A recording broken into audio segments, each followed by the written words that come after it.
Going into this module, my technical skills were very limited. I had a basic understanding of how to use cameras, but no experience using prime lenses. I also had no experience using creative lighting or colour grading. My understanding of the professional production process for filmmaking was also limited. I did not understand what some of the job roles were and how they interacted. I was inexperienced with being a team leader and making decisions as a director. I did not have the professional skills to lead a production team. I was able to problem solve effectively while on set. Through this professional experience module, I was able to extend and develop both my project management skills and my technical abilities. For example, whilst leading and directing a group for making online video tutorials for the university, I was able to develop my communication skills, assertiveness, direction skills, and extend my leadership skills professionally. I demonstrated more confidence in my ability to lead a group. I eliminated any unprofessional qualities such as non-assertiveness. I was able to replace these with assertive elements such as statements that are brief, straight to the point, and clear. I also included positive suggestions without any heavy advice and used constructive criticism. I was also able to eliminate any non-verbal aspects of non-assertiveness such as evasive eye contact or an over-soft voice tone. I was able to replace these with more assertive aspects such as a steady, firm tone that is mildly in range and strong body language helped improve my working relationships with others. This allowed me to deal with refusing requests and clarifying my views whilst providing constructive criticism. I learned that giving praise was highly useful. I used I statements to indicate that I'm speaking for myself. Another way that I was able to do this is by understanding and using various different types of assertiveness. I was able to apply basic assertiveness. I learned that it was very useful to apply when raising an issue. I was also able to use empathetic assertiveness. This helped build a positive relationship with others, and this was useful for holding back on an overreaction. Discrepancy assertiveness allowed me to reference a previous agreement and confirm what the next steps are. Negative assertiveness was very useful, and this taught me that I can use this approach when someone is consistently refusing to accept my rights, and that I find it very effective because the others will be aware of the effects that they are having on me. Consequence assertiveness is useful to inform others of any future consequences and allow others to change their approach. I also feel that responsive assertiveness was a useful tactic that I learned. I was able to apply this to find out where people stand. It allowed others the chance to feel more involved, but also allowed me to find out if I violated the opinions and thoughts of others. I learned that it was important to use the lighter assertiveness in the early stages of a situation, such as empathetic,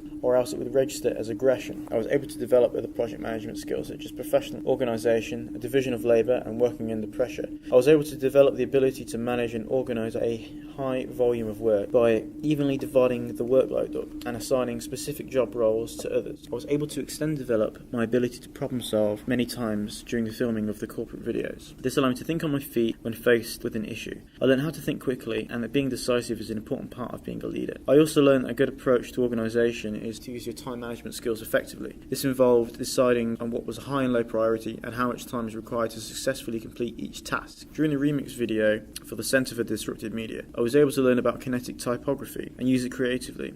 I have now made my leadership skills very competent, and I have had the chance to take the lead, be more involved in the decision-making process, and give clear instructions to others. I was able to extend and develop my technical abilities through making corporate videos. Before this module, my technical skills were very basic, but I was able to learn from others and develop skills during the filming.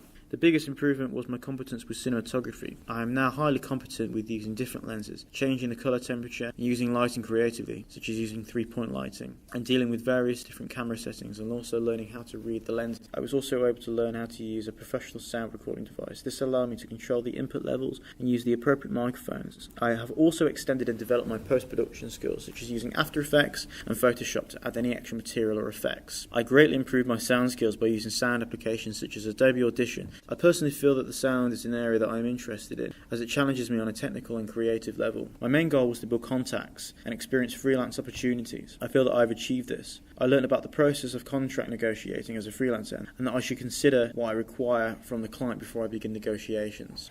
I learnt about the various job roles that are available to me and the pros and cons of freelance. I now want to seek jobs as a freelancer in sound. This is challenging creatively and technically. I have tailored my career documents, such as my CV, to seek out these jobs. I also have a 5-year plan that has been updated and gives me breathing room to take on additional work and courses. Using my media contacts, I can begin a professional freelance career. Freelance will help me develop the skills and experience to reach my 5-year goal of finally shooting my feature film and start a production company. Therefore, my love for creativity and these career goals have informed my choice of experiences. The quality of the work that I produced is of a high standard. It is technically well constructed and creatively strong, although the main drawback was the jarring cinematography and uneven tone. The general quality could also be improved by colour grading to add a visual flair.